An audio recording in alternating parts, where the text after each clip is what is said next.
Hello, everyone. Welcome to Quill and Sword after more technical difficulties, because we love that around here for us. It's great, right? Wouldn't be Quill and Sword without something going wrong somewhere. We are a group of creatives that play some D&D together. It's pretty cool. It's dark fantasy. If that's not your jam, tune into SENITA or VERA's channels, or that way, because they have some excellent gaming content on their Twitch channels. You can find the links for those channels in the description or in the links. I'm not sure quite how it works on Twitch. I should be on Twitch more. And we love Syrinscape around here. That was maybe one of the things. We'll see. But with that out of the way, we're going to use my new dice. These are untested dice. I got them from Barnes & Noble on clearance. They're D&D dice. It's great. So we're going to do the very first roll is a D10, turn into a 5. That is going to be Vera, your first.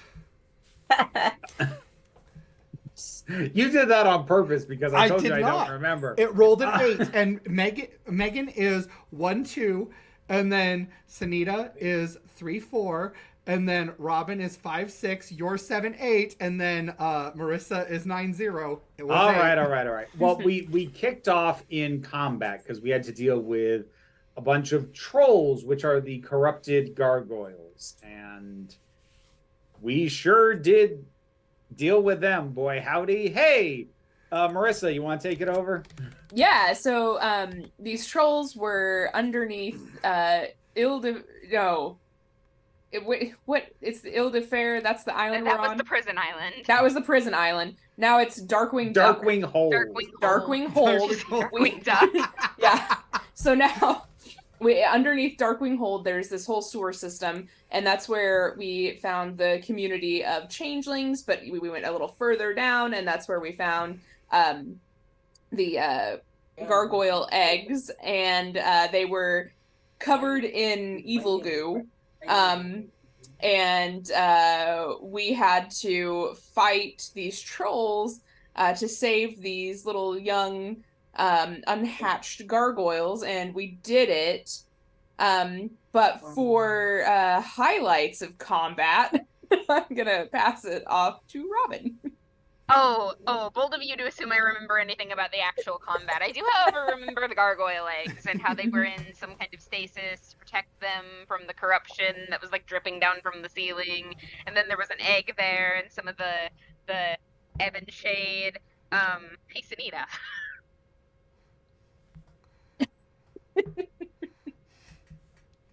We won. Yeah, we did. Yes, you did win. Yay. Something, we win. Yeah. Did everybody go? Not No, Megan. Megan hasn't yet. No. Megan, yay. I wasn't last this time. Megan, you what do we do after we won? Well, the one highlight I would like to point out from the combat was that Tempest killed a bunch of trolls without drawing her sword, and she was quite pleased about that. Almost as if she would prefer not to use her sword to kill things anymore. Well, that's very intriguing in every sense of the word. So we are going to cut that intro. Here we go.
And we are back, and oh my gosh, I wish sometimes that we actually played what we talk about off camera, because it's great. All these people are lovely, by the way. You should really follow them, and not in the creepy way, like online places. Anyway, that out of the way, that shameless plug out of the way. You guys were welcomed to Darkwing Hold by the king. And because everybody leveled, we're going to say that you had an uneventful night's rest. So, hey, everybody gets that good long rest. You know, you love that. Yay! Yeah. And you are currently in the palace of Darkwing Hold. It is a stone castle. There are carpets, but the thing that kind of makes this castle unique is that it has extremely high ceilings. There are a lot of big open rooms with like balconied surrounding areas that lead into hallways that accommodates the flight of the gargoyles. Additionally, the hallways tend to be much wider than human hallways because, once again, it accommodates these broad wingspans of these people. And each of you has been given their own room, their own bedchamber. These bedchambers are also, once again, very high ceilings. You have a bed that is framed with curtains, and it is totally like pitch black on the inside. So there is no risk of you getting awoken until you want to be. There are these massive windows that span nearly floor to ceiling that are quite heavy just due to their height, that will open up onto balconies that overlook this mountain city. And they make for excellent perches with these railings that they have in place to keep you from falling over if you don't have wings. Each of your bedchambers also has a bathtub, which has plumbing with hot water that runs into it, which is a luxury and a comfort in this world. There's also an array of scented oils and lotions that are on these shelves beside the bath. And each bath also has one of those like collapsing walls made of metal that has the intricate design, so you can't really see past it, but like there's glimpses of things. There is an enormous vanity that actually can accommodate 3 people in each of these bedchambers, complete with 3 stools. And there are arrays of various types of makeup already present. Like they are fully stocked vanities. You also will notice that there seems to be some sort of bell system that exists in this castle, so that there is a string beside your bed. You could literally pull the string and get a bell to who knows where. You haven't really tried that bit yet. But who would probably get up first this morning? Maybe? Okay. Alright, so I just want to make a note that I am like just walking around openly gray unless otherwise noted, but I am going to sit down and put some of that gold eyeshadow on because I just like the aesthetic of it. Okay. So I'm just like, you know, all bald changeling mode. Gets ready in the morning wearing the normal outfit. We'll just go around and explore a little bit. I want to see like what all's in this place. Okay. So you will notice that this castle is designed in a way that, whereas a lot of human castles have the decorations, the things that are extra, primarily on the ground level, right? When you have a high ceiling area. This castle is designed with artistry throughout. There aren't many statues that are not directly built into the wall themselves and affixed there. But the thing is, depending on what height you are experiencing the hallway through, it seems that there is sort of a different experience.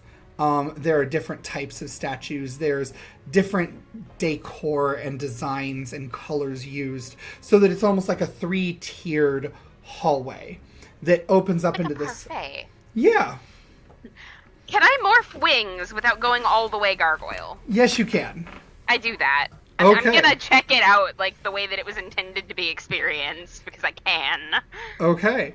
So on the ground level, you have what would be probably most acceptable by human, elven, dwarven standards. You have suits of armor that seem to have been carved, like statued suits of armor, carved from the walls, rock face, in little alcoves.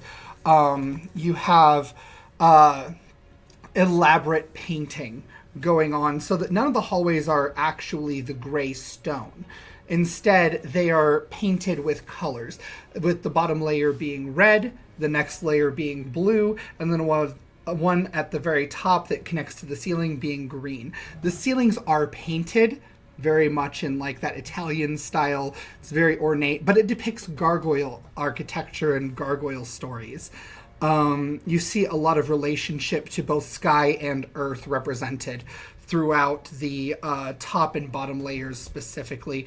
And this middle layer seems to depict representations of the gargoyles as a people, more like their cultural aspects. You see these depictions of the spellcasters who focus on trickery, illusions, and teleportation. You see how it seems that magic is not necessarily stigmatized in their society, but it definitely seems as you're going through that it feels like there are places where magic is done and places where magic is not done. So It's a little bit divided in that way. Where is it not okay to cast? It seems to be that casting is reserved for times when someone would be alone or with friends or in festivities. It's almost treated like a theater of sorts, like whenever you're entertaining or when you are expressing yourself.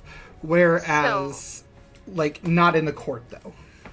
Okay, so, like, if it would not be appropriate to burst into song or a soliloquy, probably don't do it. Right, yeah. Okay, cool. Yep, and you do see that the servants actually are already bustling about, gliding back and forth. Each one of these big open areas seems to be like a sort of designed hub so that you can go from one part of the castle to another relatively seamlessly and easily, quickly, without having to navigate a labyrinth of hallways. I'm gonna try to stay out of their way as much as possible, but I will, like, nod and acknowledge and everything as is polite. Okay. Or at least as I think is polite. I don't know if that's right here, but I'm gonna do it anyway. Valid. Go ahead and give me either performance or persuasion. Your choice. Oh, hold on. I need my character sheet for that, and I can just roll that on. No. Okay, here we go.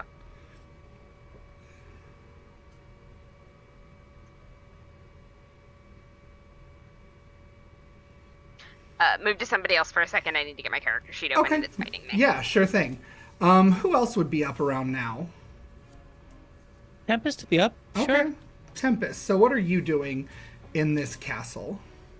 Well, probably getting my money's worth out of these spider climb slippers, spider climb boots, right? Because if it's made for stuff, then she's running up walls, not on paintings or anything like that, or so if there's a mosaic or something, probably don't want to walk on that. But around things and running around with her ribbon cloak on, right, and her flowy robe and jumping from place to place to see all this cool stuff. Okay. So you do get some weird looks, right? They have not seen someone that just walks on walls. You do get a couple of almost consternating looks. Oh. Yeah, go ahead and you can make an insight roll if you want. Yeah, well, I won't make it, but I can roll the die. Let's see. I rolled what I got for insight.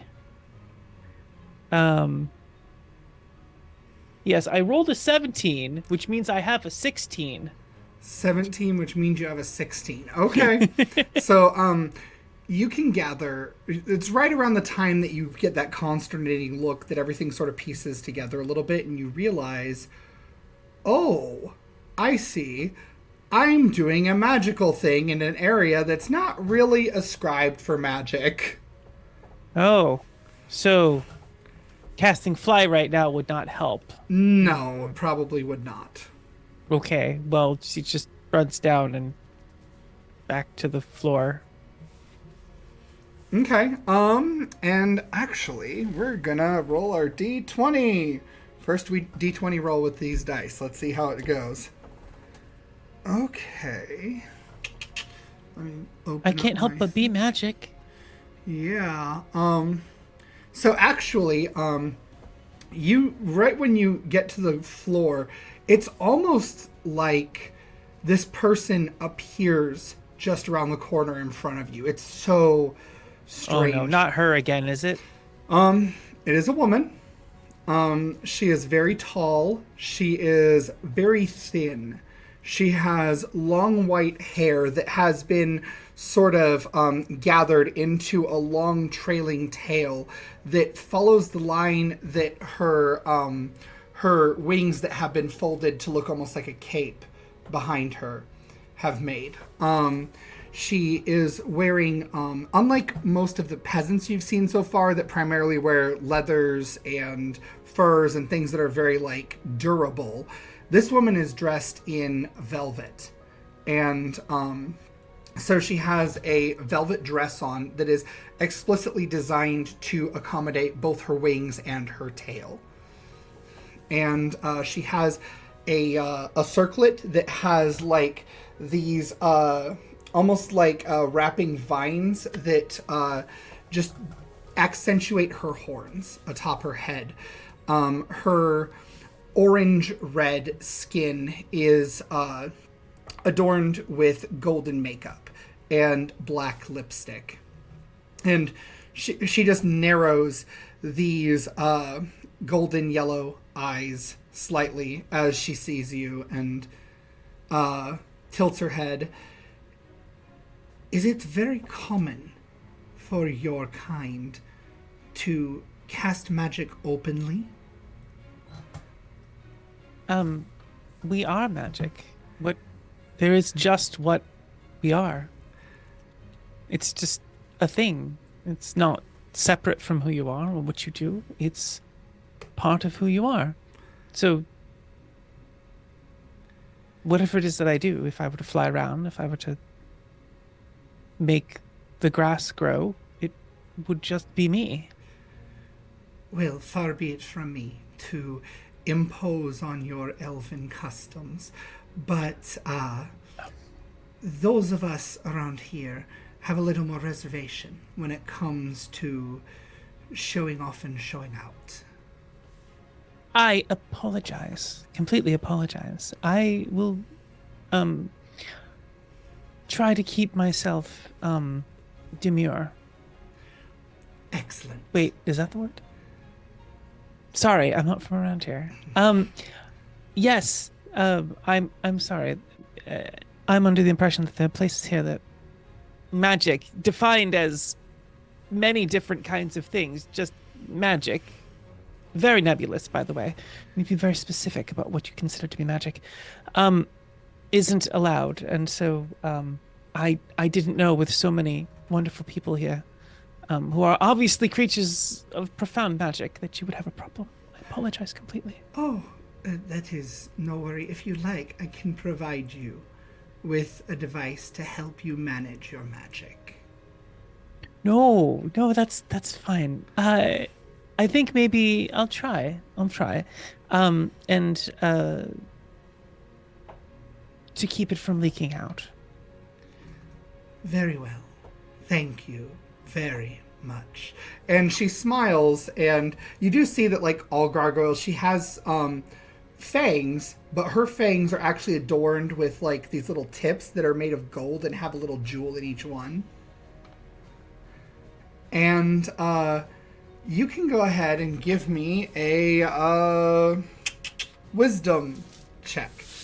just standard wisdom. You can choose insight if you want to do insight. It doesn't help. Let's see. 12. So she has a charisma about her that's kind of like when someone is a presence and it is just naturally intimidating.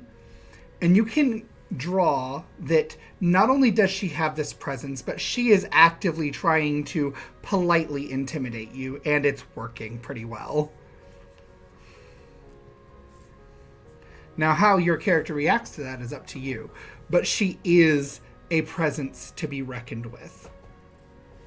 No, I relent. It's fine. I mean, is she really scared? Is Tempest really scared in her heart of hearts? Probably not. No, absolutely not. But this is a social thing, and I have been socially cowed. I won't make any more trouble, probably, unless they deserve it. I will give you with that role. You can tell she is very eloquent, very skilled in the artistry of speaking, and she is probably an orator like Nimini. So, yeah. Okay. Can I do a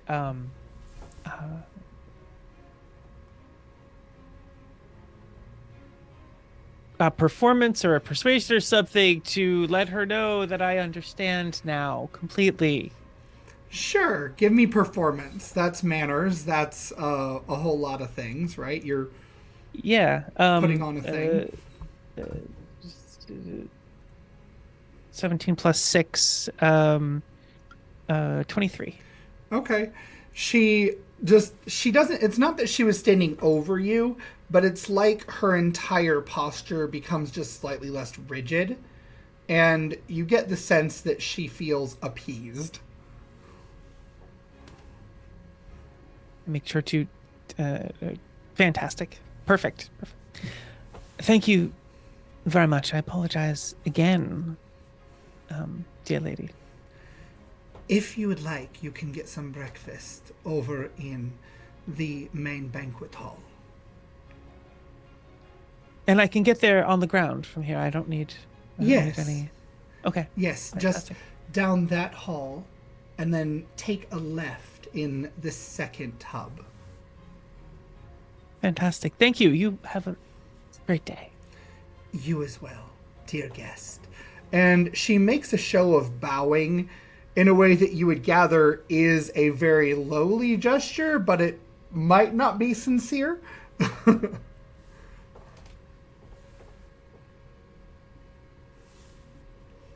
Rolling with it. She's rolling with it. Okay. So, yes, Senita, are you up? Yes, because I was gonna say that I was following Tempest, only not with magic, with my grappling hooks. Oh, so you were swinging from the ceilings. Yes. Perfect. Give me a stealth roll to see how good you are at avoiding notice. Tempest, if you want to roll perception, go for it. You keep having me make these rolls, not understanding that my wisdom is 8. No, I understand. You just also decimated my enemies last time. This is payback. Well, that's a 9. I got a 21. Okay, so yeah, you are seamlessly able... Oh, you know what? If you're following her, I need to make a roll, too, for this one. Oh, I rolled a natural 2 on the die. You are so fortunate. You are well hidden from everyone.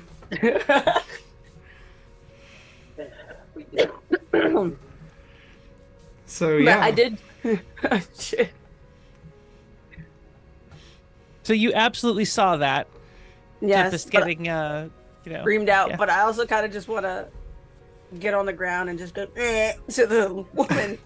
Do you want to be noticed? At the last, I want to be noticed while she was reaming out Tempest. Oh, okay. Okay. So... Okay. She does notice you. And, so after she gets done with her bow, she looks up and sees the... and she tilts her head and says, I did not realize the elves were in the business of disrespect. And she's looking past you, Tempest. Tempest looks back. Oh, well, I don't know. I'm actually not an elf. So whatever elves do here, I mean, that's probably... I mean, that's whatever she does. I don't really control her. In fact, I barely know her. I'm going to get some breakfast now. Okay, so you go get breakfast, and the woman looks at you anew, and she nods cordially before walking directly past you, like centimeters from you. You don't want this, Hassan. You do not want this. You don't want this. Without looking at you. Yeah. I won't watch her walk past, but I will just go. Won't intimidate me. Let's see if she wants to respond to that. I guess not. She does not want to respond to that.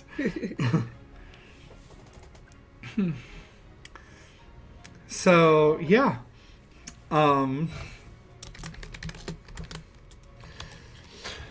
So who else is up? Or Anu, were you doing anything else? I should ask first.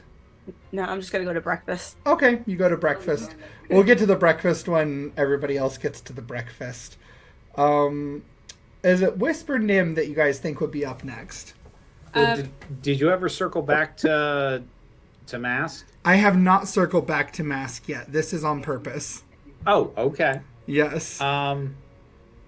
Nim is awake, but she's not leaving her room yet. Okay. So all right, then I guess it's Wisp by default. Wisp.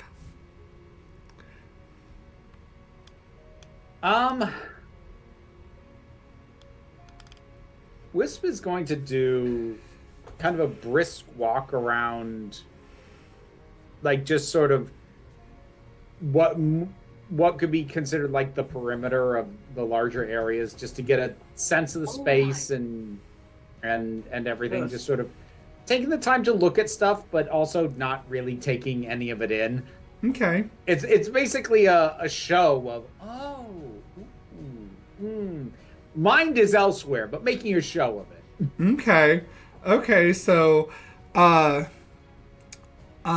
make a perception check for me.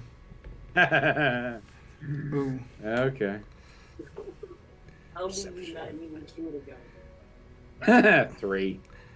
So it's almost as though a phantom appears beside you as you are walking, and you meet this woman, and as you're going, ooh, ah, she's like, I see you are an individual of taste. I wasn't even angry. I certainly try to be. I make no claims at success. Well, you are welcome to admire to your heart's content.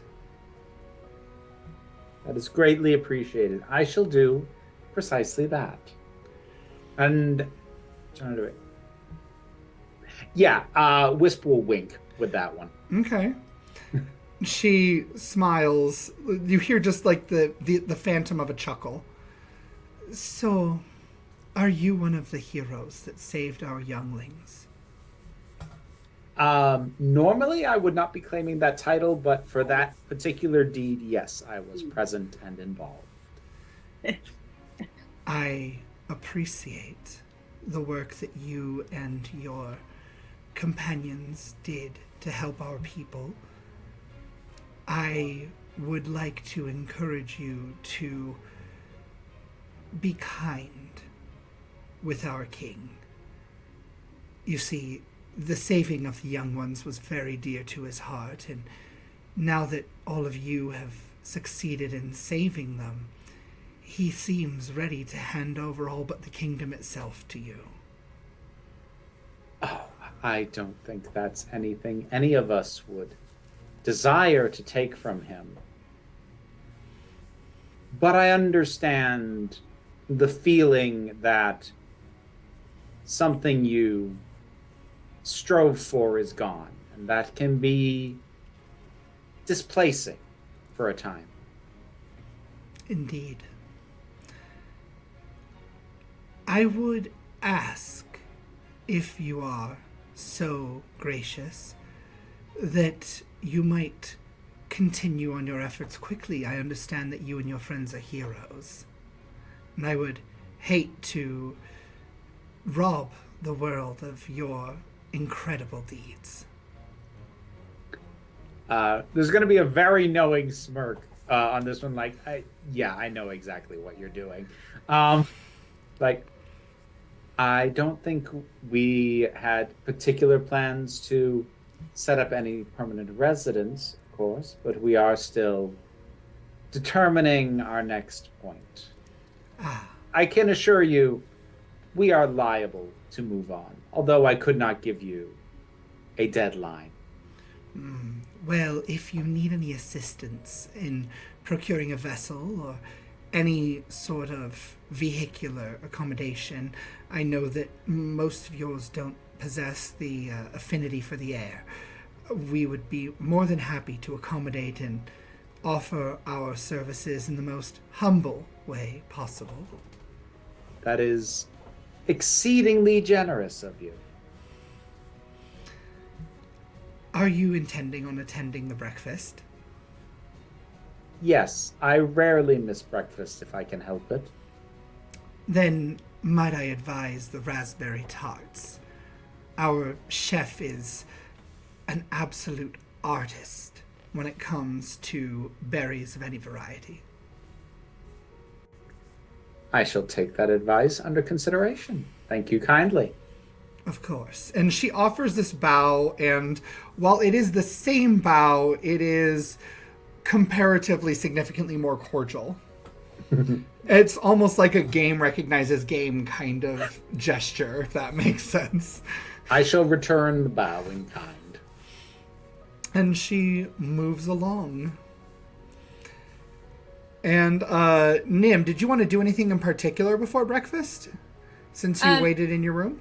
So Nim is trying to take advantage of all the fantastic amenities of this room. But also very concerned because during the last game, she spent a lot of time looking at puddles, trying to summon Baba to help when it didn't happen. And now she's concerned that if she steps in the bathtub, Baba's going to show up just to spite her. So she's run a bath, she's standing over it, she's poured several oils and whatnot into it, and is just kind of trying to get up the courage to get inside. Okay. Give me... I'm trying to think. It's definitely an intelligence roll. Let's go with nature. Nature or medicine. You can do medicine if you want. So what do I got? They're both the same. I'll even allow perception, actually, for this one, because it makes sense. Oh, perception, you're saying? Perception, nature, or medicine. 10. 10. So you've definitely made a concoction. It's kind of like when someone mixes too many deafening perfumes together. You might feel like some sort of conjurer having poured so many different liquids into this water, and you look over the first time and there is the slight tinge of green from the oil you put in, and put another one in, and now it's more of like a blue-green, but nothing in there. And the third time you pour something in, and the blue-green turns to almost like a purple-brown, like a puce. And you look in, and there is nothing in there again. Just hot water. And a lot of very strong, pungent odors that mix together. And it's not unpleasant, but it's not alluring either. It's like walking into an essential oils shop. So Nim is finally, she feels safe, so she tosses off her robe and kind of jumps in, creating kind of a splash, and she's gonna kind of just splash around and enjoy it, but then realize that, this is not her lifestyle for a reason, and then Okay. get up, get dressed, and go to breakfast. Okay. When you hang your clothes on the little hook that's on the edge of this folding wall, there is a slight shimmer, and they mend and become clean. Oh, that's neat. And you get ready, you feel refreshed. It was lovely getting in that hot water. And you make your way to breakfast. So, Robin, for purposes of your roll now, which thing did you roll? Which It was skill? investigation. Okay, because that is going to impact what information you get. So, you are flying just down this hallway and admiring as you do. And you catch it. It's so subtle. One of these stones, painted in blue, just below where you're flying, seems to be distinctly separated from the mortar in the wall. So, like that moment in the cartoon where the character's moving and then suddenly it's like somebody grabbed them by the scruff of the neck. I'm gonna like kind of try to do that to like stop myself like just a little bit comically and go back and get a look. Okay. I'm not trying to hide this. If it's like not good to do this, somebody can totally stop me. Okay. So, you do this. And it's sort of like, the old Scooby-Doo cartoons from Hanna-Barbera? Oh, yeah. Where it's like, you could see what was part of the background and what was like animated, but was part of the background. Uh-huh. That's this stone. Okay. And when you push it, you start hearing very subtly well-oiled gears and mechanics. Oh, I run. And there is a part of the wall actually like almost carves itself out on the pattern that the stones make in the mortar, and inward. And Secret it passage? slides along the side, and you find a secret passage.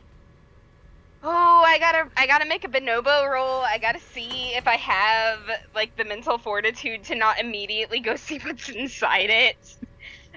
18. I do in fact have the mental fortitude not to immediately see what's inside it. Can I get it closed again? So you look around, make an investigation roll. Okay.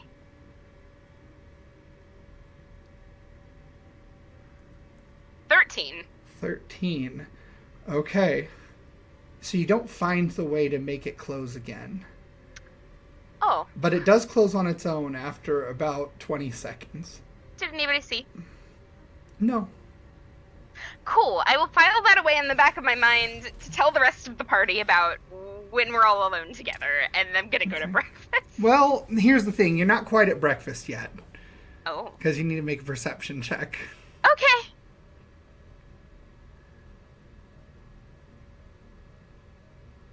$19. You hear someone coming down around the corner. Can I just drop, like... Because if I hear them, they're probably walking, right? They are Unless walking. Okay. Yeah, cool. I'll just, like, walk past them. All right. Like a normal person. You would notice that this is that same woman that has been running into everyone here. Mm-hmm. And she acknowledges you with a nod. I will nod back. And you're gray right now, right? Oh, yeah. She stops and looks at you and says, "Huh. All right. You're one of the heroes, I take it." Something like that, yeah. Masquerade. Excellent. A pleasure to meet you. And she does not give you her name. That's fine. So, you are leaving soon? After breakfast? Do you Probably need any not help? immediately. No. All right. Thank you, though. Well, it would I dare say that the seas are probably going to be fairer in the morning than the eve. Okay, we'll keep that in mind for the day we leave. And I'll keep going. All right. If you Not want, that you I can didn't make an notice what insight she roll. was. No, I know. It was very Yeah. clear and very explicit. Like, I've played this game before, but Yeah. like that's why I answered the way I did. Okay. Make one more perception check for me.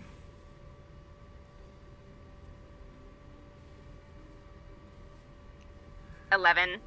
11. Okay. So you make it to breakfast, and all of you have found yourselves with a veritable spread. There is a lot of fruit. In fact, everything seems to have some sort of fruit with it, with this particular meal. There are fruit syrups, fruit jellies, pastries with fruit in them. You find that even the meats have been made with fruit jellies and are glazed in such a way that the savor is accompanied by this spicy sweetness, and everything is well seasoned. Of note, there are no eggs. There are no eggs present at this meal at all. Reasonable. And there is in fact beans. They have beans with breakfast in this culture.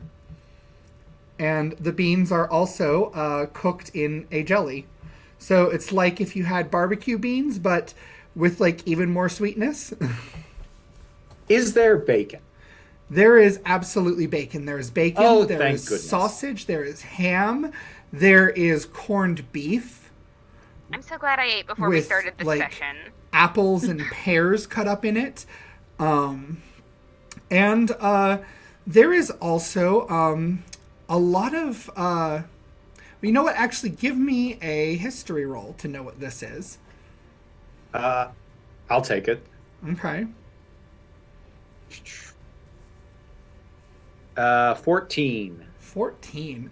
So, you would recognize that these mushrooms in this dish that smell very sweet in themselves, there are blue mushrooms that have been cut up, and they have the smell almost like Fruit Loops. They are local to that cave that you guys were traversing through. Oh. And they are also jellied in fruit jelly. It smells very sweet. So, yeah, that's what you guys are being served for breakfast. To drink? For drink, there is wine, but it's like a breakfast wine. It's almost like a mimosa. But instead of made with orange juice, it's made with what tastes like a cross between a plum and a banana. And once again, you would recognize that this particular wine seems to be made out of one of the various fungi that grows in that cave that you went through. And it is something that is exclusive to the gargoyle culture. It is something that they tend to take with them wherever they go, and they will like put this in a cave to thrive. So it's like a staple of their culture. And then there's also milk, and they have what looks like water. What do you want me to roll to check that? History, nature, one of those. 26 on history. 26. Okay, so what it looks like water. It has the viscosity and everything of water. It is actually a spicy sauce that is made with the gelatinous creatures that live in the caves. Are Okay. these jellies all made from like gelatinous cubes? No, most of them are jellied fruits, but Okay. this water pitcher is not a water pitcher. Good to know. Okay. All right. And I didn't get Grabbing- you fooled on that one. You forgot I have a plus 12 in history. Yeah. Like my high stats are not combat, but they are high. And they are very useful in this scenario.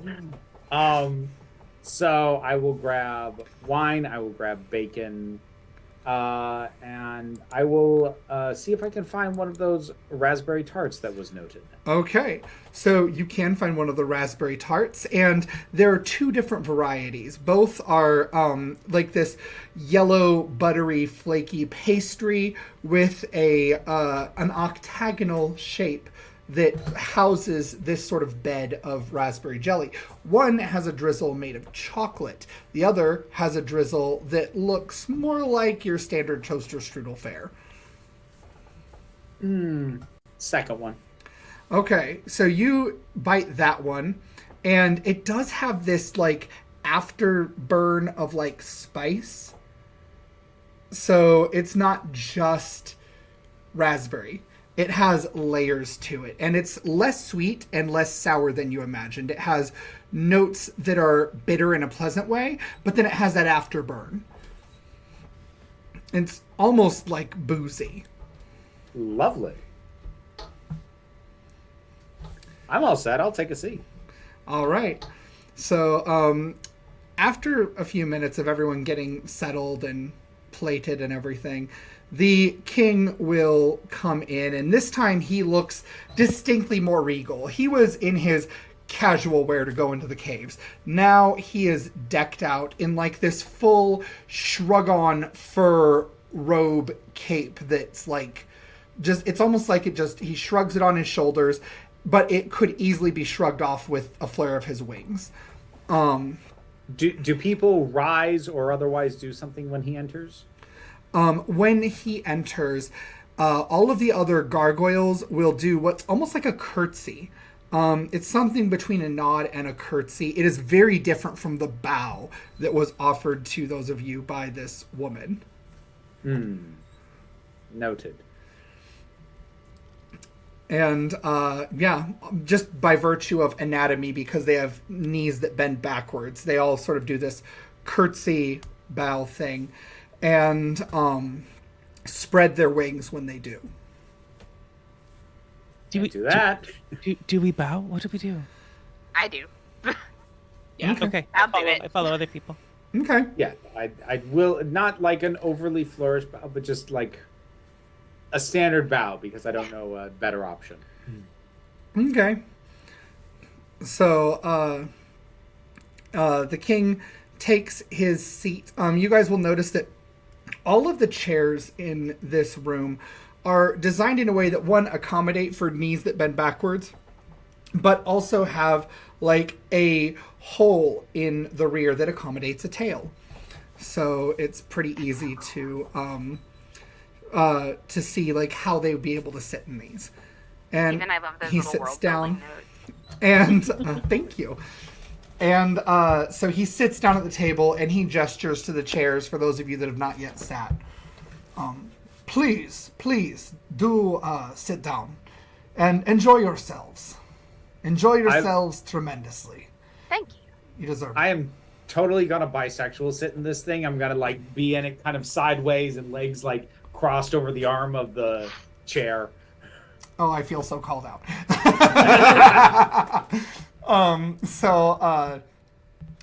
You can do that, and he just starts eating and is relatively quiet, almost like he's waiting on all of you to speak or to offer something. So, how is everybody doing after all that? Okay, I think. I'd say it was a lot, but it's always a lot. And I'm not sure it was much more than standard. I was visited again in our last moments. Oh. How often is that happening? I don't know. She must be lonely or something. Would she get lonely or just bored? Probably both. See, bored worries me a lot more than lonely. Lonely can be reached. Bored leads to unhealthy decisions. Not speaking from experience, takes a chug of wine. I honestly don't know what she wants from me anymore.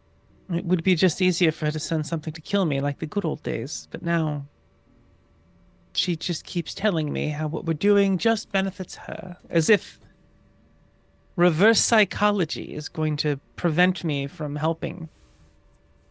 It's going to change me. If that was true, why would she have to say it? Yeah. It seems like it would be in her best interest not to, in fact. It would. Just like it's in my best interest to not deny her or tell her anything about what our plan actually is. I mean, not that we know completely what our plan is, but you know. Well, yes, but we're doing the best we can. Nem, Anu?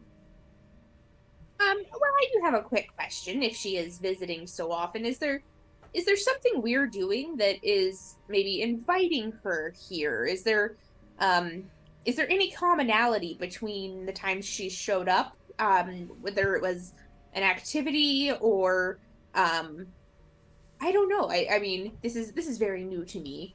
But maybe if there's something we can do that would stop her from coming, then you wouldn't have to chat with her. She seems like a very awful person. She's incredibly awful. Absolutely. Incredibly awful. The queen of awful. Or awful. I don't know. Awful. Probably both, honestly. Probably both. Well, it's every time we achieve something monumentous, she decides that it's time to have a chat and talk about how we're feeding right into her plans and delivering this world to her. She's negging you. I mean, kind of. With all due respect, if I may interject, I don't have a queen. Oh, very sorry. There's a very lengthy backstory to all of us, and to go through it all would certainly result in breakfast being cold and many people's time wasted. Absolute apologies for that. We thank you for your hospitality and for providing such a wonderful meal. Also, I meant to ask how the kids were as well. They are so good. In fact, we had 3 hatches just last night. Oh, that's wonderful. That's so exciting. And we have you to thank. You are welcome to stay for as long as you need. Please feel free to make yourselves at home. The town is your veritable oyster. And all of a sudden you hear this clearing of a throat coming. I was gonna say, where is she and what far face is she making? From like at the entrance. And you see the woman, and she says, "With all due respect, sire, these fine adventurers probably need to get on their way." No, actually, we're not really in a hurry right now this second. I mean, it's Probably for the better to rest up a little bit before we head out so that we're fresh for the road, you know. eventually such a time will come, but we are not in an immediate rush. Oh, well, as I was telling your friend, the seas are more likely to be favorable in the morning than the eve around here. Then we'll take a morning. Then I guess we're here for the rest of the day, at the very least, and maybe leave tomorrow. Oh, why wait for tomorrow? Stay for a week, a month! And all of a sudden, the woman just lays a hand on his shoulder and says, "Sire, you do have duties to attend to." Oh, duty, right. Always with the duty with this one. I mean, she just sort of smiles and is like, "Well, I am the vizier. It is my job to advise you." Have any of you ever seen a vizier be good? This is out of character. Have any of you ever seen a vizier be good news? No. And Still waiting. He sort of pauses and he says, "Oh, how rude of me. Allow me to introduce my royal vizier, Sarahwind." And I'll give an acknowledging bow and say, "I believe we have met." She smiles, revealing her tipped fangs, and just like, "Yes, I have had the privilege of meeting many of these here. And then the king sort of gestures for her to take a seat. She does, and he begins explaining. Sarwind is our cultural vizier as well. She is in charge of ensuring that the people of the city are well cared for and their needs are met and things of that nature. So, if you have any needs that need to be met, she's the one to talk to. Duly noted. And she will... anyone who wants to can give me an insight roll. As he begins talking about Sarwin's interests and various things that are slightly unimportant. 21. 9. 5. Nim notices nothing. Yeah, So- I think I've made my point. Now I'm focusing on my food. Yeah. I was somebody's spy master once. Yeah. Masquerade, she is visibly uncomfortable with each bit of information that he shares about her and is very much not liking how boisterously open the king is with all of you.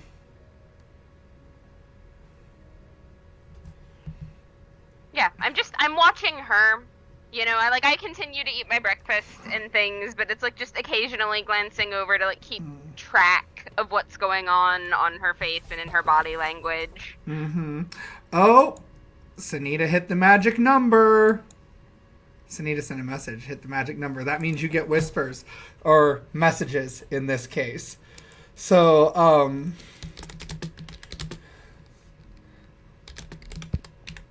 Huh.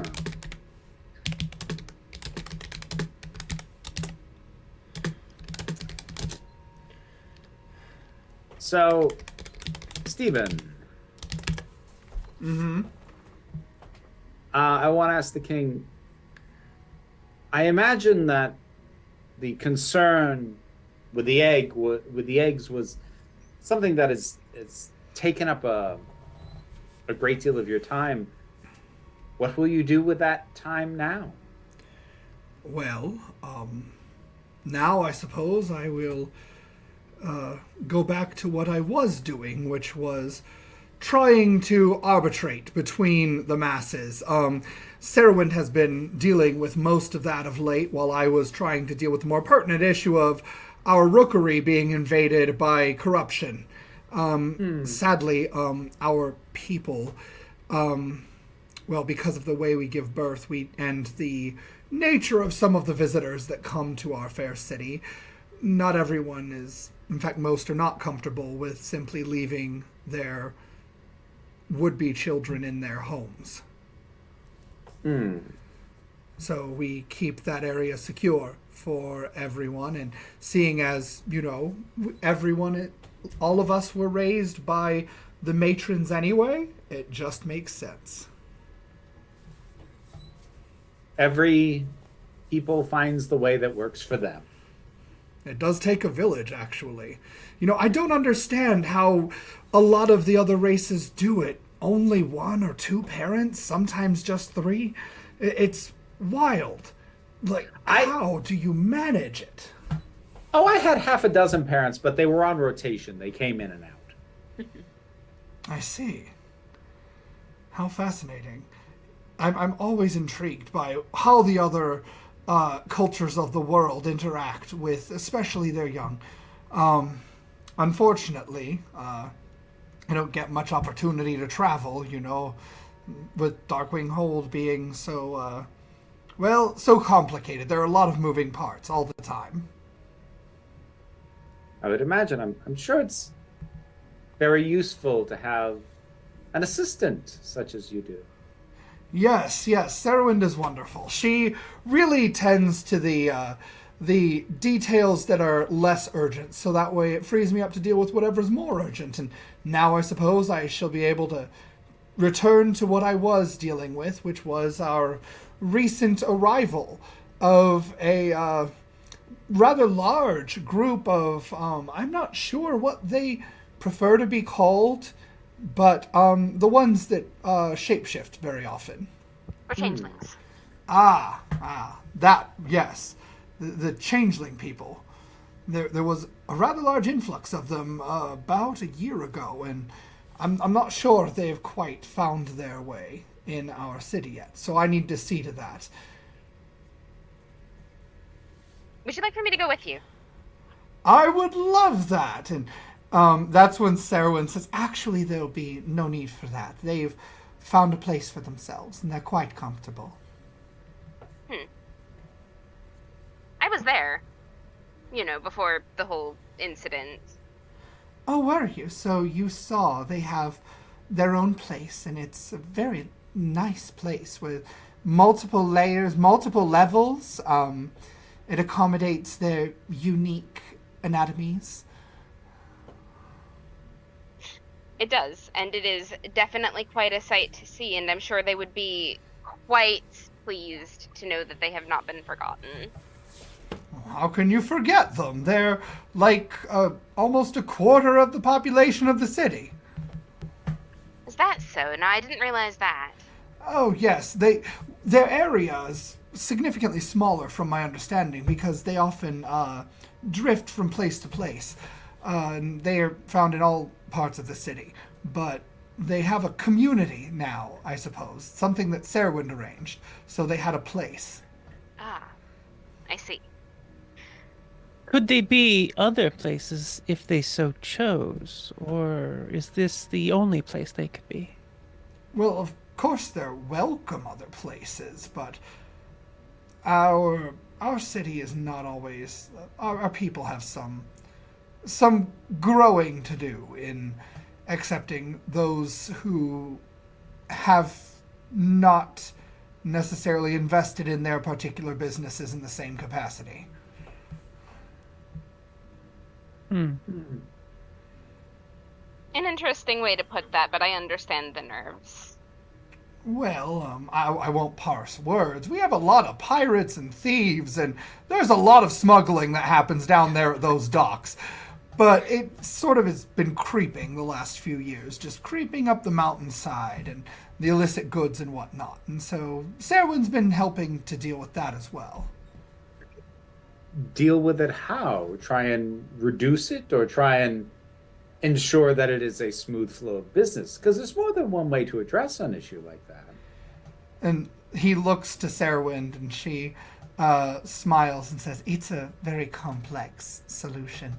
There are many factors at play when it comes to those who are in breach of their own laws other places. Fortunately, we have time. Mm-hmm. We are going to stay for several weeks, as you heard the king, right? I'm not even going to make anybody roll an insight check. Her face sinks when Nim says that. I'm just... I understand, like, the mechanisms are probably vastly complicated. I'm just very curious as to the goal. Is the goal to reduce the spread or to regulate it? The goal is to keep it where it belongs. Because there are places where families choose to congregate, and we wouldn't want them to be affected in an adverse way. Yes. It is so important to protect the traditional family. Yes, absolutely. Well, I'm not sure you quite understand what our view of a family entails. I'm not talking about a family like your races might think of it. I'm talking about the trade families. Interesting. You see, we need the smiths to be relatively near the weaponsmith, the blacksmith, the horseshoe maker, the ingot refiner. All of those need to be sort of in one location. And when you have one of their businesses disrupted, it adversely affects everyone. That makes sense. I'm sorry, my mind is diverting. It happens. You'll learn to roll with it. Who knows how long we'll be here. I think you mentioned weaponsmith. Now, Your Majesty, I hate to impose, and I certainly don't want to seem as though I'm taking advantage. But speaking at least for me personally, you've expressed a desire to show appreciation for what happened the other day.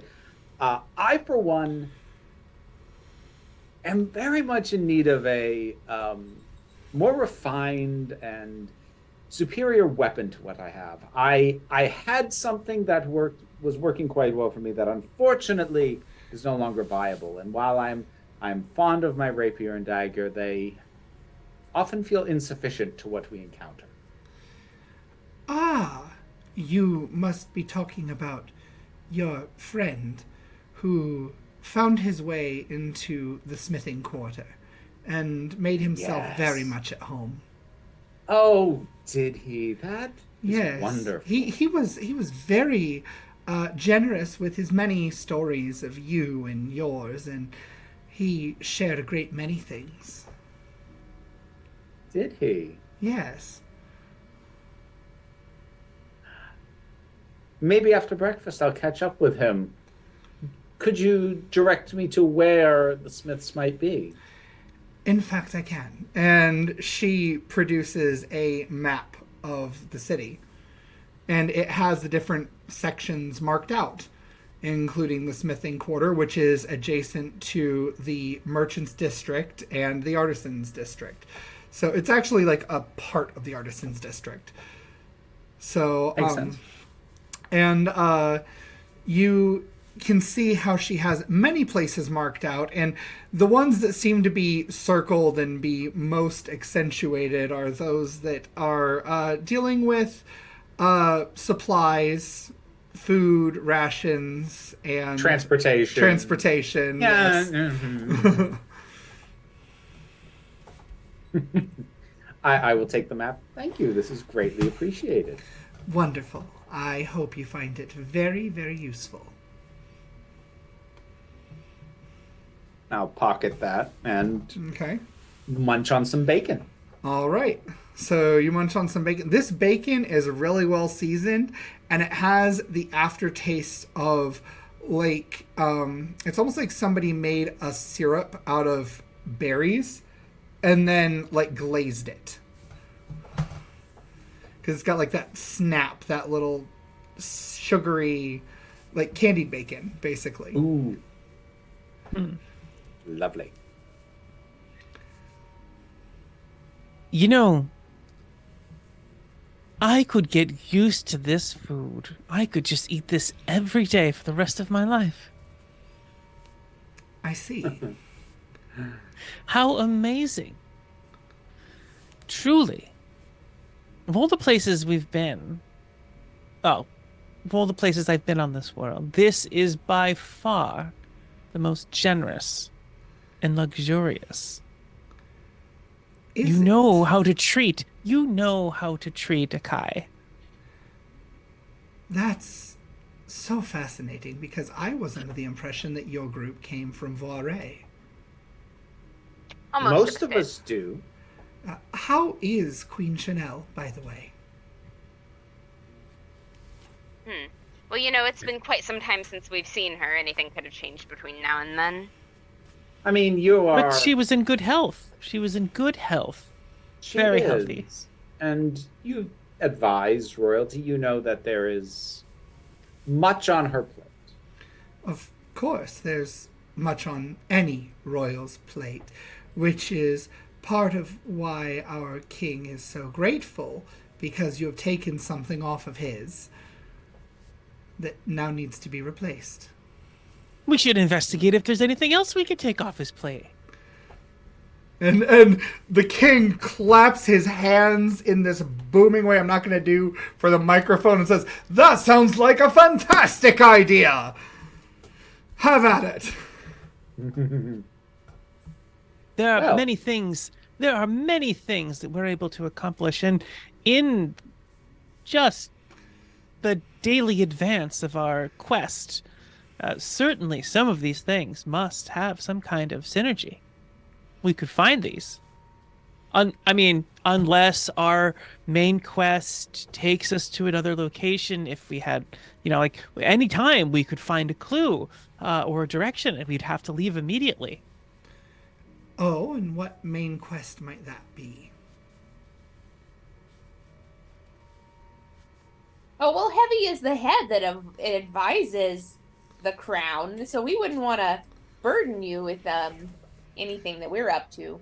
Oh yeah, your plate is probably just as full. I see. Well, that may entirely be the case. However, from my understanding, all of you are on a mission that spans the globe. It may yet. But for once, things are not immediately pressing. It's a lovely time to just take a breath. Yes. Settle for a little bit. Reevaluate. Help out Relax. where we can. I see. It's the little things that make your life so much better. Yes, it really is.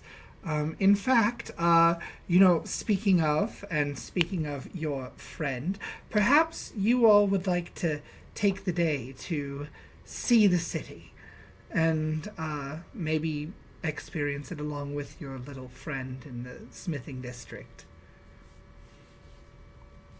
Well, I certainly have my plans, but they will all make their own. They're their own people. Of course, of course. Well, with that being said, unfortunately, I do have a great many duties to attend, and I must be on my way. But it was lovely to meet all of you. To And go in safety. she gets up and leaves. Steven, can I insight check the king to see if he realizes that how much tension there was between us? Like, is Sure. he faking this? Sure, Like, go for it.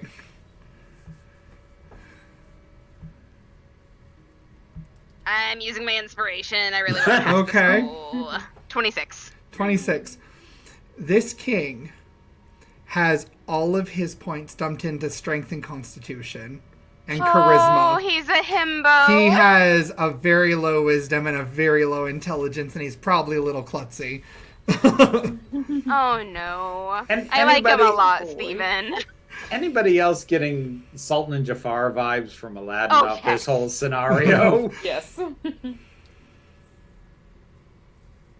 Yes, absolutely. We should decide right now whether we're going to topple the vizier. No, I'm kidding.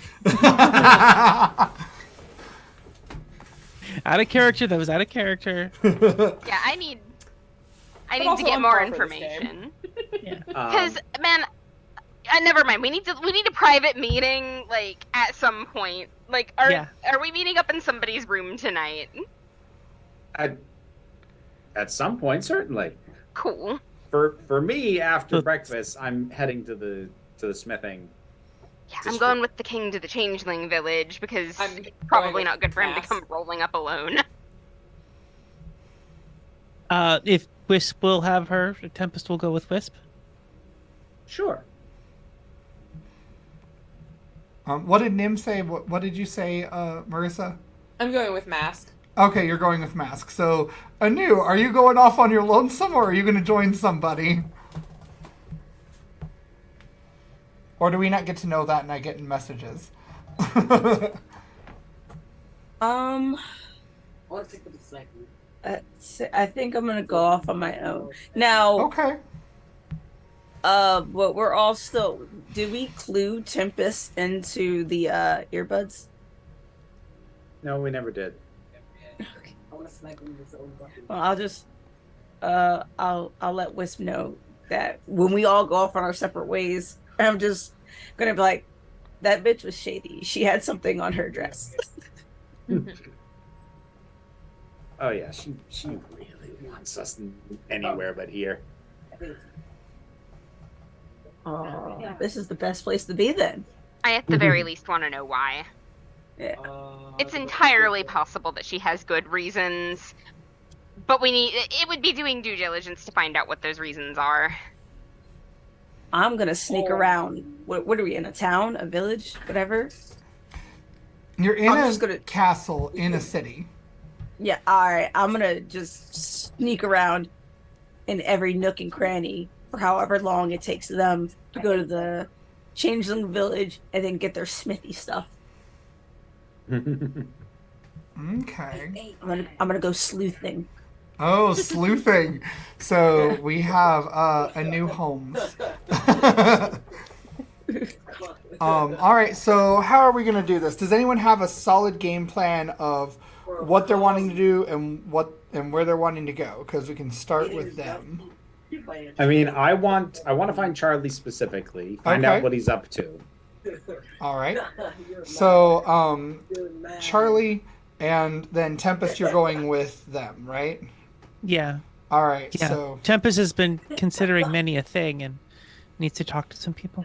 okay. So Tempest and Wisp, you both find the smithing district relatively easily, actually, and this smithing district. Hold on. Let me see if I can get some good tunes going here for all this.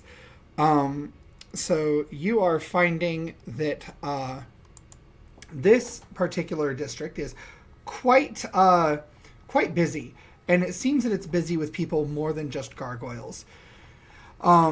You find that the metals in this particular area that these gargoyles make in general are unique to what you're used to seeing. These metals are blue tinged, some of them almost a deep cobalt in color.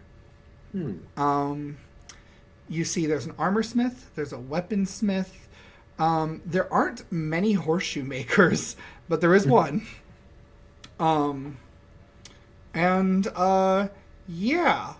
Is there somewhere in particular you want to go first? Wisp, would you rather find Charlie first, look for a weapon first? I want to find Charlie first. Okay. All right. So you look for Charlie, and you go searching through the entire Smith district, and let's see. Go ahead and give me an investigation check. All right. Hey, it's not perception. You can also choose survival if you want survival instead. Nope. That is no better than investigation. Ooh, 22. 22.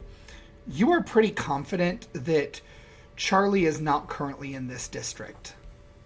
In that case, I will swing around to the weaponsmith.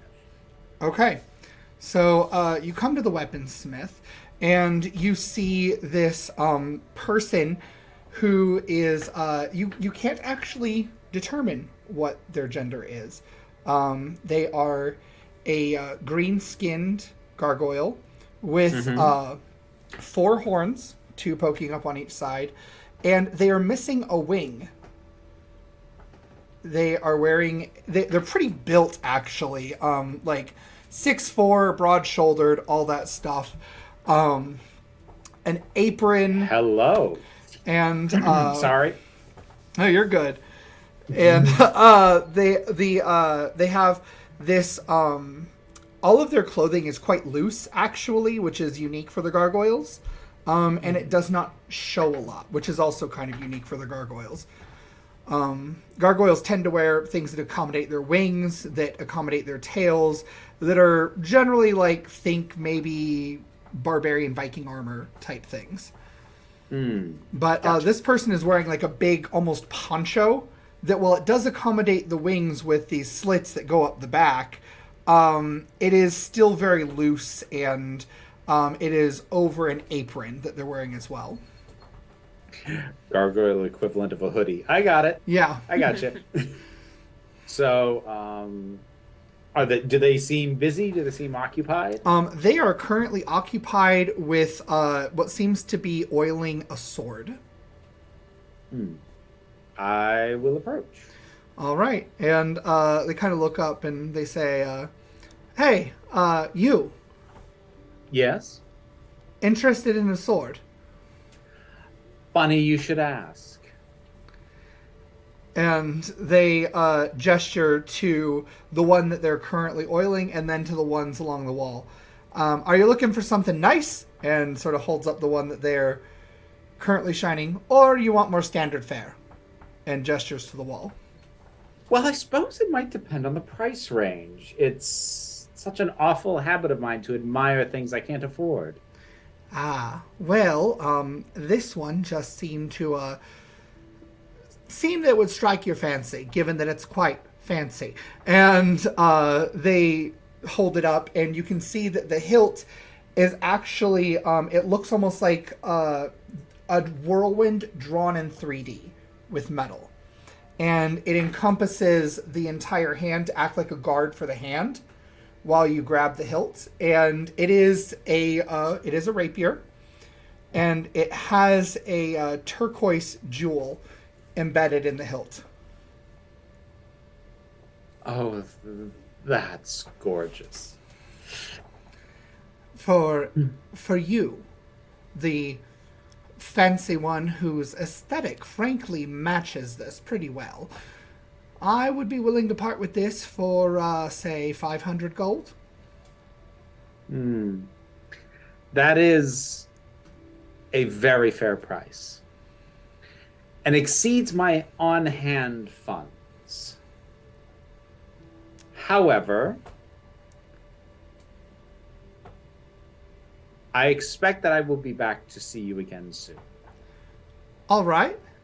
Well, if you're interested, I do have other wares over here, including some silver. I know silver's on the upswing with the monsters that have been lurking about lately. I'm going to partially draw my existing rapier to show that it is silvered. Yes, it is indeed quite handy. You're an adventuring sword. I should have guessed that. And what about your friend? Your friend definitely also looks like an adventurer, though I'm not sure you're interested in the fancier wares. She tends to provide her own goods, but I won't speak for her. Do you do modifications of magic weapons? Magic? I don't deal in magic. I'm sorry. Oh, you know. And then they kind of lean a little bit forward and say, This word, it's used differently here. What I mean is extra special. They lean forward. I don't deal in magic. Well, then maybe you could look at something that I have, and we could figure out how special it is. Aha, so you want something fancy like this. Yes, I have a problem, and I thought I could ask you. 1 minute. Let me reach into my bag and pull this out. And she makes a big show of her bag, right? Mm-hmm. Because it's what is it? You know, it's a backpack, and she doesn't. Excuse me while I whip this out. Wasn't gonna say it, but I was thinking it. She summons her sword, but not as the giant two-handed sword, because that wouldn't fit in a bag. Instead, she just pulls out a sword from her backpack, and it is the pure black. You know, it's her packed weapon, and she places it down on the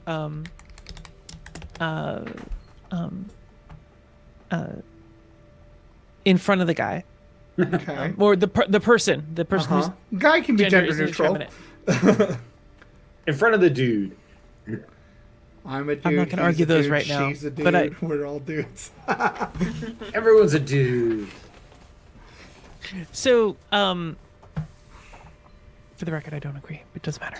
That's cool. Drop the I kid. Drop the sword down in front of him.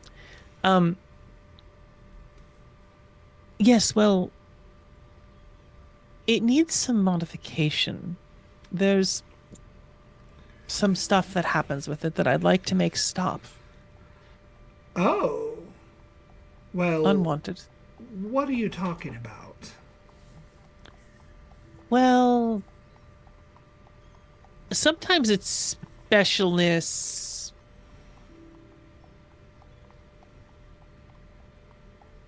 Well,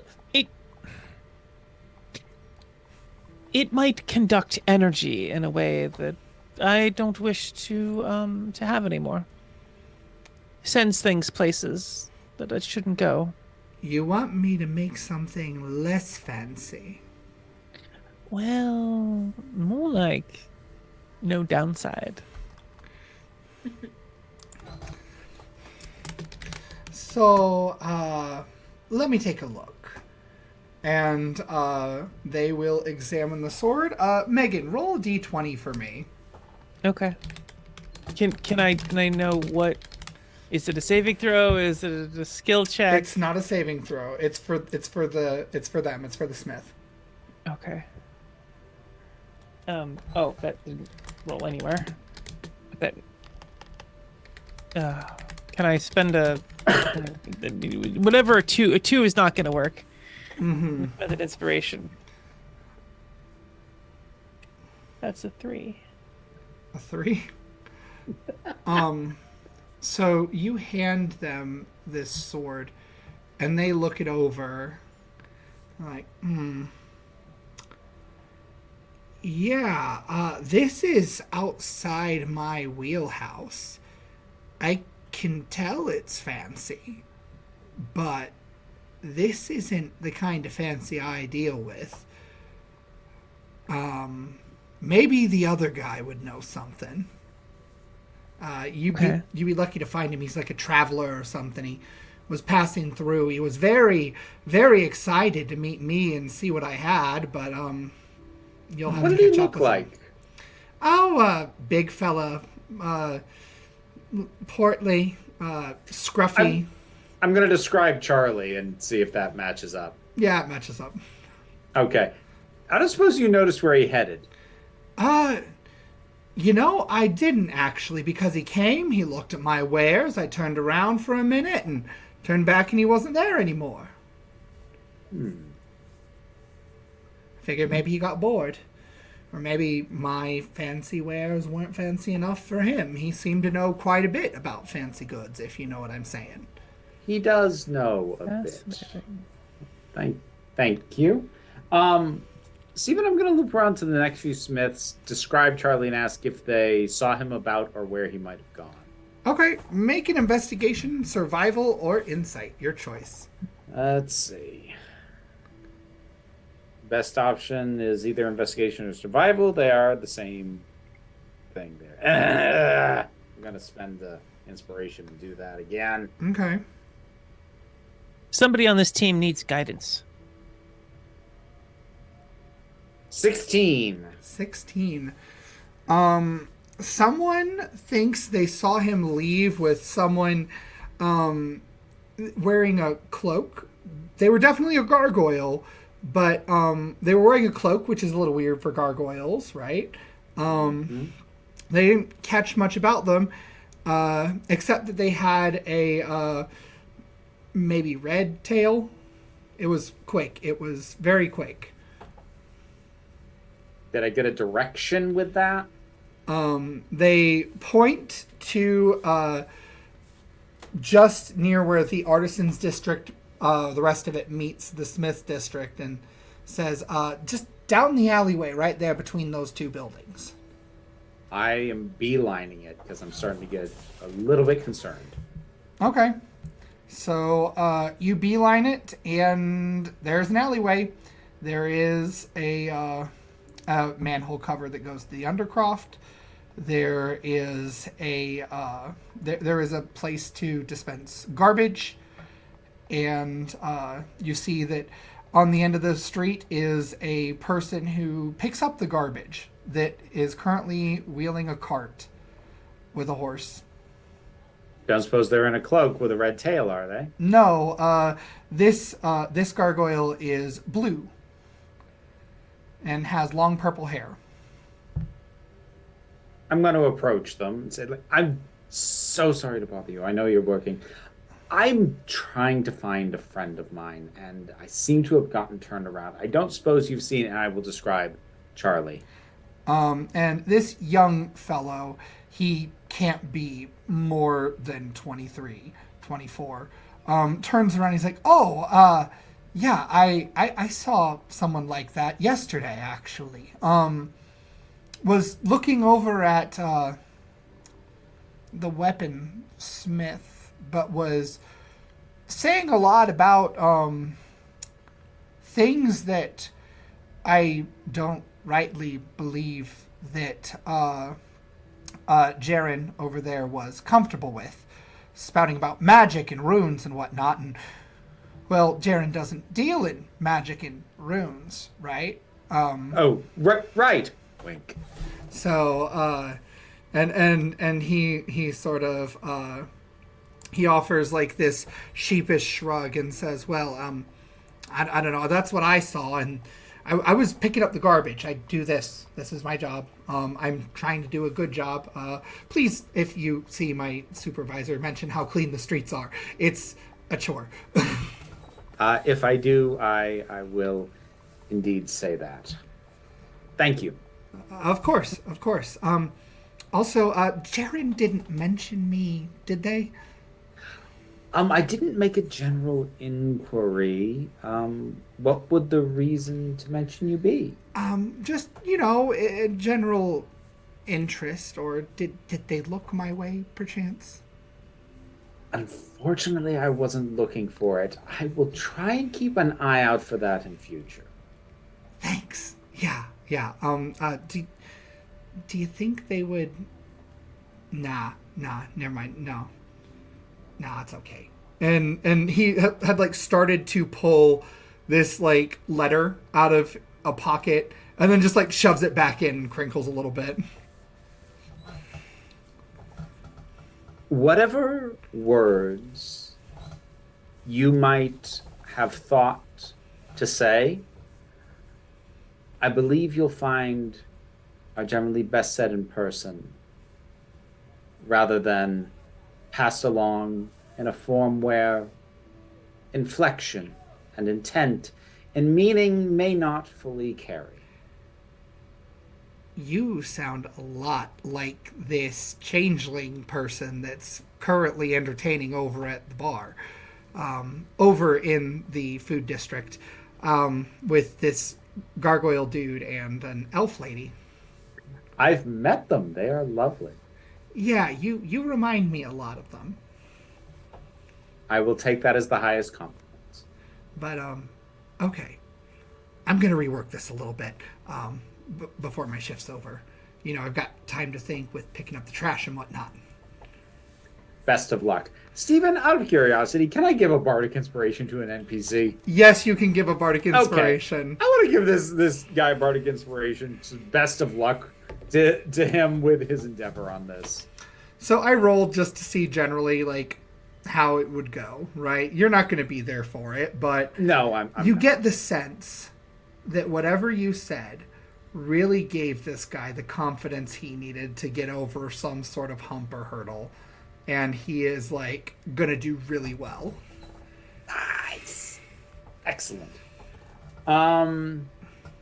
Okay.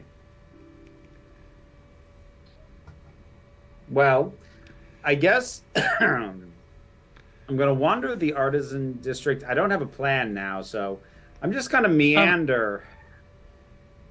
Wisp. Yes? Was Charles wearing anything unique? Remind me, Stephen. I've got squirrel brain. Charlie wears clothing that would stand out here because he's human. He wears a brown vest, white shirt. It's all kind of raggedy, honestly. He was a peasant, and a peasant in a small town where you didn't just get new clothes every time you wanted. So, if anything, he would stand out for not looking criminal while still not looking well-to-do. I'll convey that. I could locate his shirt. I don't think there's very many human shirts that match that description here. That would be amazing. Oh, okay. Let me try. We'll have to be discreet somewhere when I do this if I'm not supposed to cast it. So, Steve, you said there was a manhole cover in the alley? Mm-hmm. Lifting that, what's the immediate below it situation? There is a ladder that leads to the sewer, which is part of the Undercroft. Okay. So I will motion for Tempest to come down. I will preemptively prestidigitate the scent of flowers under my nose and hers. Like, we'll make it quick. Okay. I cast locate object on his shirt. Okay. I mean, it's not perfect. It's not locate person, but it's something to get us in a direction towards him. It is southeast. Okay. I And point not the way. up. And not up. up. Yes. While you're down Southeast here. would point us in to which district? It would point you back toward where you met the changelings. Okay. Okay. Can we straight shot that in the tunnel that we're in, or would it be easier to go above ground? It's a again? labyrinth. Down We're here. going above. We're gonna above ground it then, and duck back down when I'm more confident that we're where we're trying to get to. Okay. All right. Let's see. I can hold this concentration for 10 minutes. We have 10 minutes of this arrow. All right. So, that means, let me think. How fast do you walk? My walk speed is 35 feet. 35 feet. I'm gonna go on Google and do some quick math. So, are you walking briskly? Are you dashing? I'm not dashing. That will draw attention. I am walking briskly, the kind of walk that to anybody looking looks like someone who isn't running late yet, but is afraid they're going to. Oh, I have so many cool spells if I didn't have to concentrate on this one.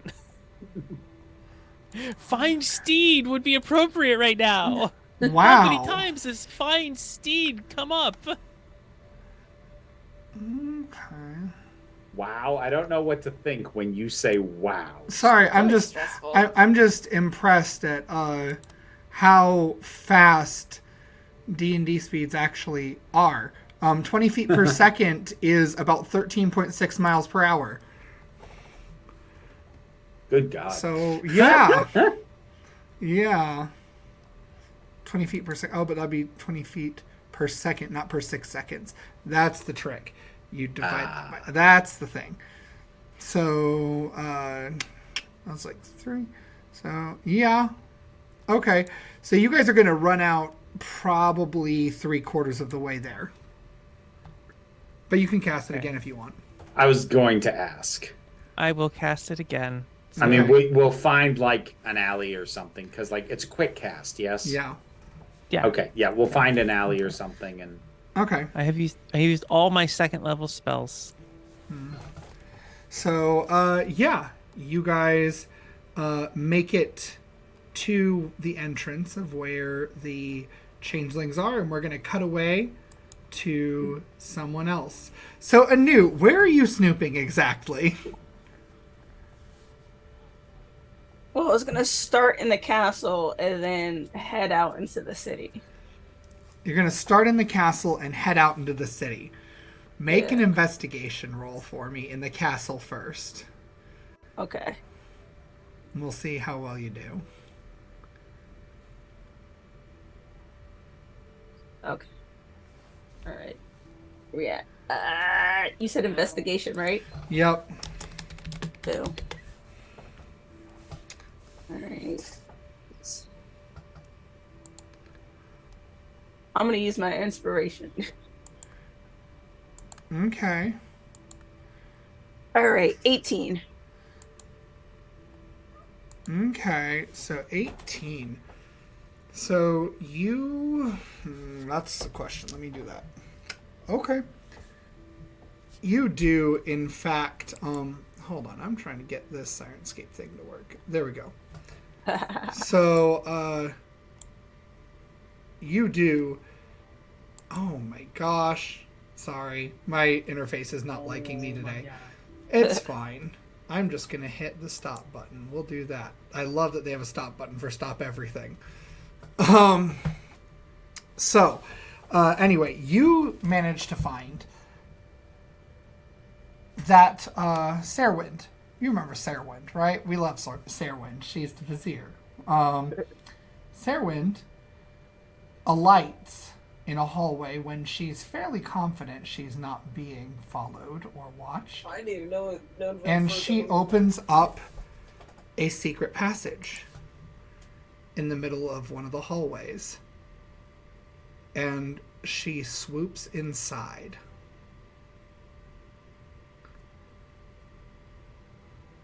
What a sneaky little bitch. Okay. Did I see how she got in? Yes, she pressed one of the stones. Okay. I'm gonna pocket that knowledge and then be about my way. Okay. So, now in the city, go ahead and make another investigation roll. Ah. No. I got a 7. 7. So, you find the districts. You find there is a place where there's a clothing shop that really kind of catches you off guard because it looks like they're inspired by elven clothing if they aren't outright owned by an elf. It just kind of distracts you a little bit. All right. I'm gonna walk into the clothing store. Okay. It is owned by an elf. And you see that this elf is actually a sun elf. You're a moon elf. And this sun elf is vending robes, shirts, all sorts of things that are specifically curated in the elven style, but accommodate gargoyle anatomy.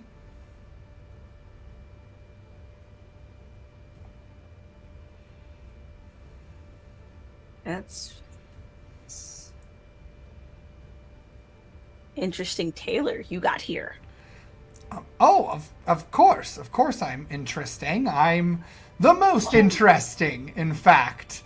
And you see this sun elf with this long blonde hair, vivid green eyes that glow when they catch the light just right, and a you know that like it's a soul patch, I guess is what you'd call it. He offers a very dramatic bow and says, "Thelrian, at your service. Best tailor in all of Darkwing Hold." Mm. How long have you been here in Darkwing Hold? Oh, a few years now. They seem to, you know, I don't have many that like my wares, but I have a clientele, a very specific clientele. You know how they do. They, and he sort of like rubs his hands together. It's like, okay, so I'm like almost out of money. But, you know, if you bought something, I would not be out of money as much. Would you like to buy this vest for, say, 200 gold pieces? And it is not worth 200 gold pieces. Man, I'm poor. I mostly get paid in food and shelter. Oh, well, I love food and shelter. I have a shelter, and I do have some food in the back. Would you buy it? Buy it? What kind of food? Oh, you know, mostly fruit. They're very big into fruit around here. Honestly, I don't find much outside of fruit that I can purchase from their markets. It's very expensive to live here. But, you know, my very specific clientele really, really likes my wares. I'm sure they wear them everywhere. And you don't even have to roll an insight to know he's lying. Give me, you can give me an insight or an investigation, your choice. Okay. I'll do an insight. 13. 13. This guy makes costumes for plays. Awesome. This is a Okay. costume shop. This is like your Spirit Halloween, but it's fairly cheap, but passed off as more than that, and very, very specific. Okay. You don't think that you'd find a more bigger clientele elsewhere than in this expensive city? Well, you're cool, right? The coolest. So I can't exactly sell just anywhere. I have my clientele. They like to purchase my clothes for plays primarily and whatnot. And it just so happens that sometimes those who purchase my wares, once in a while there's something in a pocket and whatnot, because the actors, they do appreciate their recreational times.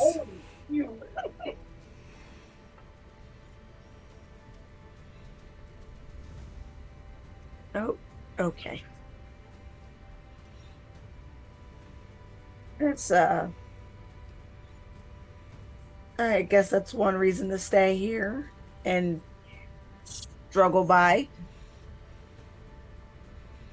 If you were interested in a vest or something, I might be able to procure you something of an elven nature if you're missing home and wanting to remember the good times, or the good times, or anything like that.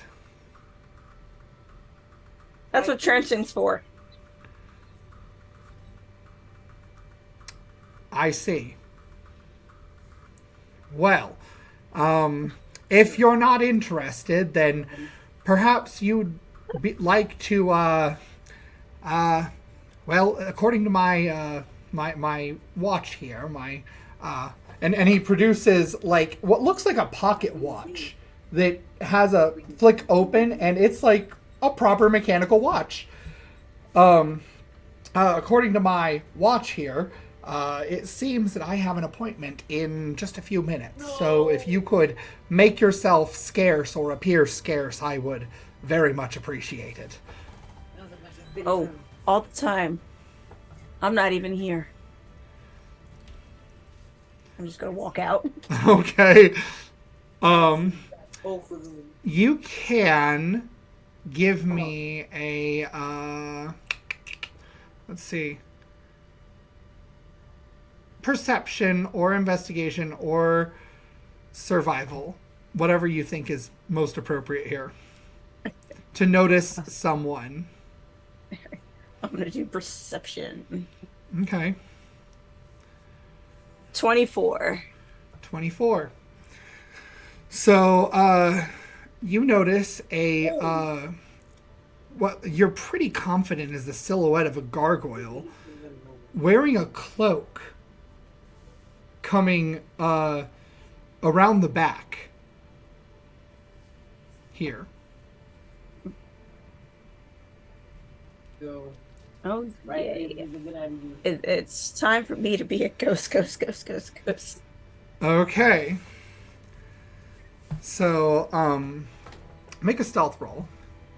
Mm-hmm. 19. 19. So, you can pretty easily hide. This person doesn't notice you when they enter the back way. You do see the orange reddish tail flicking just behind them as they enter the door.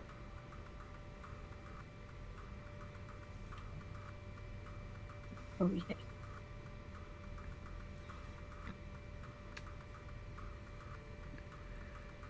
And, Let's see where this goes. and we will cut away from that for a minute because Nim and Masquerade are currently accompanying the king to the Changeling neighborhood. So, who's taking point here? He will defer to the two of you since you've been here before. I will point out that Nim has the much better sense of direction. Okay. I will quietly and calmly lead and take this compliment, though I will doubt it 100%. Okay. So you lead him into the neighborhood. Is there anywhere in particular you're trying to take him?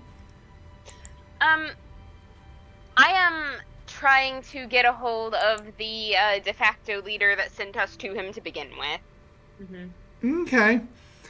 Make a survival or investigation check. Okay. Both of us, or? Yeah.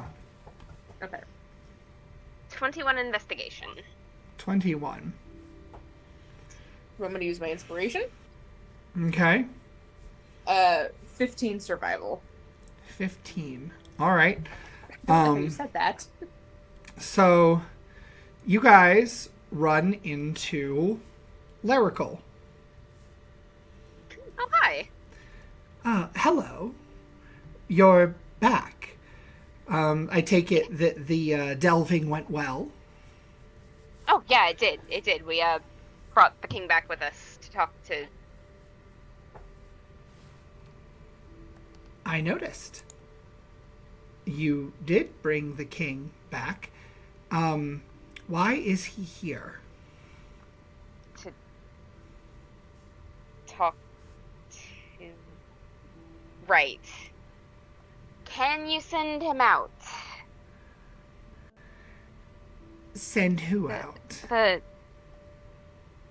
Stephen, help me, because I'm not Masquerade all the time. We only play this game Oh, every yeah, other week. The elder. Yes, the elder. I can go get him for you. Yeah, well, we can just wait outside. Sure. Okay. I'll go get him. And Lyrical hops off, and you notice that as they turn, there's like the makeup that was on their eye just sort of like shifts and turns into an arrow that points the direction they start going. And they head off, and the king looks at all of you and says, well, is there somewhere to eat? Is there something to do here? Like, this is great. There's the tents seem very tently. Yeah. I think it would probably be better if we waited outside, because I forgot they have the people get nervous. I don't know if you've noticed this, but it's not always exactly safe. Yeah. There's that was something that Serwyn told me was why she instructed them to sort of all congregate here. We're working on that bit. Well, yeah, but that's why it's important for you to speak to the elder yourself, because you should know what's going on, being the king and all. Yeah. I'm not like them. I want to help these people. I know. That's why we brought you here. I don't know how. Which is why you're talking to the elder. I see. Yes, we are going to talk to the elder, and we are going to help, and it will be very useful. It will. Hopefully.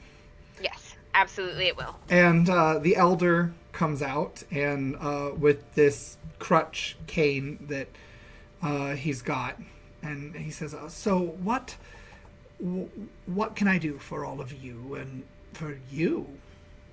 You made it out of the palace.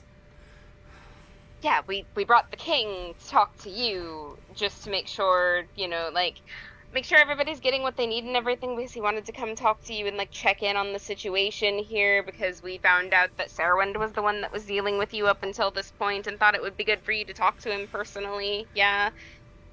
I mean, yes. Yes. Okay. Yes.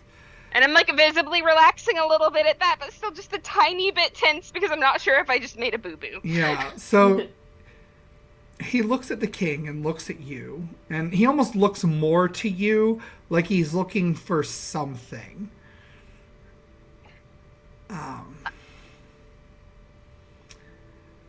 We didn't choose to come to your city.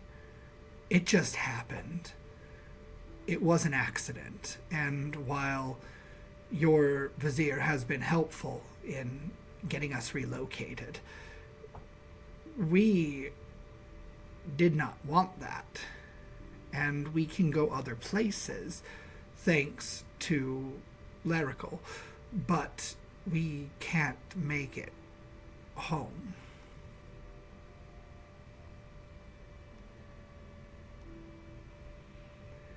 This is as close to home as we're going to get, I think.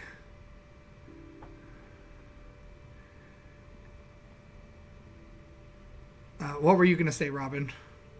I was just going to ask if there was anything that we could do to maybe improve things, or like, I mean, it's what you need. I just thought it would be good for you to talk, directly, where it's not going through a filter. I see. For clarity. Well then, for clarity, and his eyes meet yours, we can go to the docks. We can go anywhere that the vagabonds go. We can go anywhere the traders go. We can't go to your people because they think we should stay in one place. We can pass as them. We can become them or like them, but we don't fit in with them. And I understand that your people tend to view things in a very compartmental way. And that's possibly a feature of your culture. But that is not how we have ever lived, and it is taking a lot of getting used to.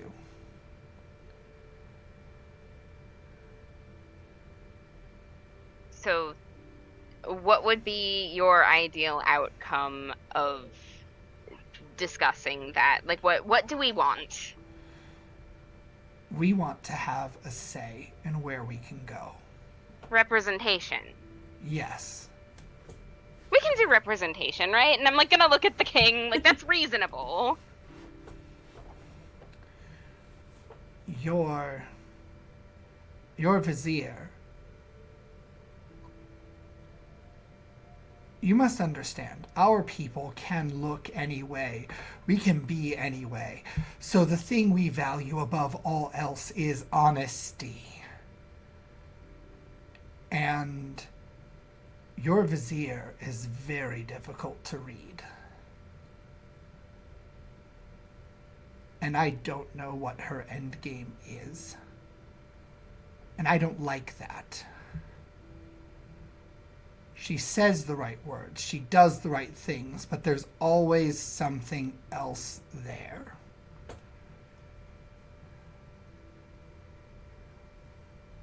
Do you understand?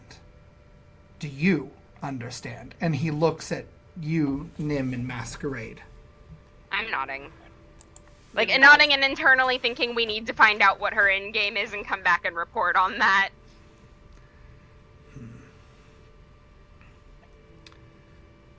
So, for now, I think perhaps this conversation is a good first step, and I would like to continue it not here.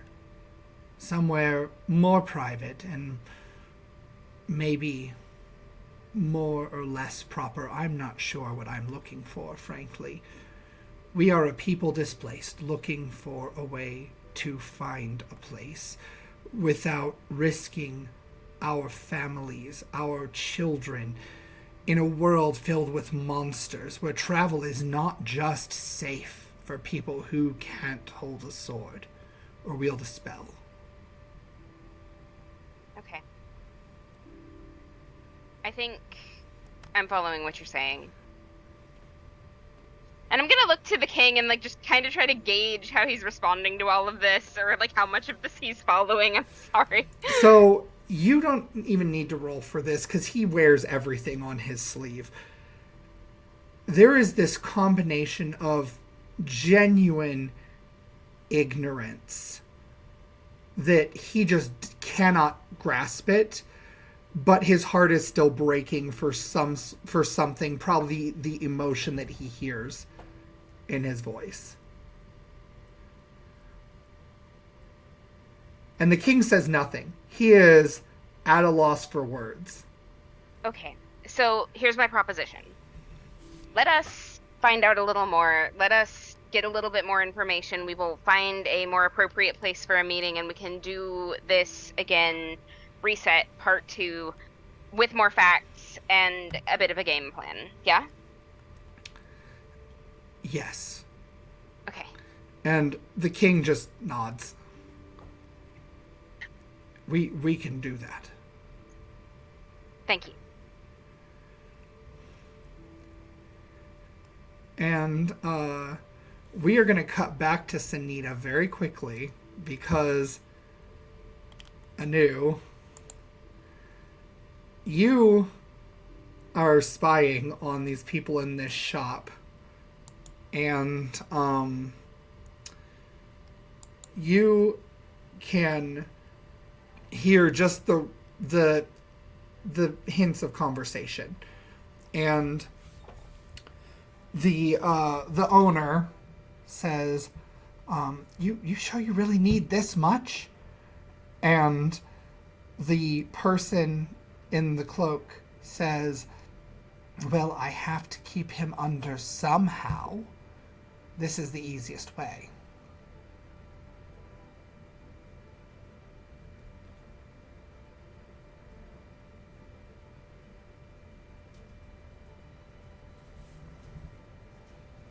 So they exchange goods, they exchange money, and you see the person has what's like a package under their arm. And you can hear them say, "So, do you have a quicker way?" And he's like, "Quicker way? To get the next supply. You say you're almost out. What have you got?" And he stammers, and this person replies, I should have known. It's all right. It's all right. Everything will be all right." And you hear what sounds like, well, you can see this cloaked figure stab him. Just eviscerate him. And then they draw with their finger, and a door opens up, like a shining door of light. And they step through. And the door vanishes. Now, when you say eviscerate, like they disappeared, or they're just kind of bleeding out on the floor? No, he's bleeding out on the floor from the throat. Oh.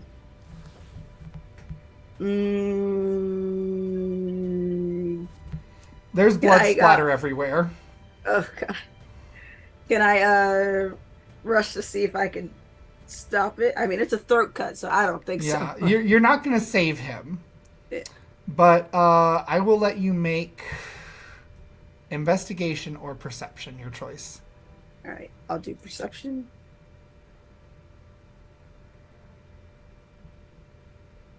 This is when 27. healing would be very useful. 27. I do have healing, but I don't know if I can heal a throat slash. You, I mean, when else are you going to use the spell slot? It couldn't hurt to try. Yeah, true. you do catch a glimpse of the hooded figure, and beneath the hood, you recognize the familiar face of Serwind.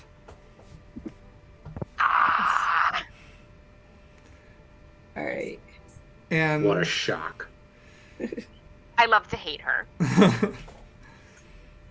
Like, so, yes. I never knew. Are you said you're casting magic to save him?